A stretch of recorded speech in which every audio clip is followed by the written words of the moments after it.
Dere sa amo mga idol, pakiton ta mo sa nakuhaan nila sa Bulawan dere mga idol. Tanawa. No?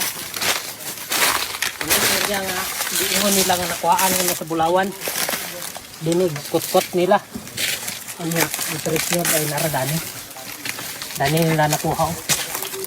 Kanay sibon man ni sa una dani. So gibalbag ni nila.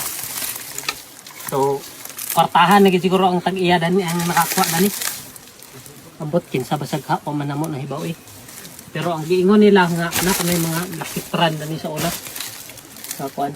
Oh. Napay ang artal-artal oh. Na kunay Bulawan dani nakuha. Ambot og tinuod basad basta kay mo ilang istorya. So gikot gini dining ilalo mo. Ambot og napabay kauban ka dani. Murag wala na siguro nakuha na.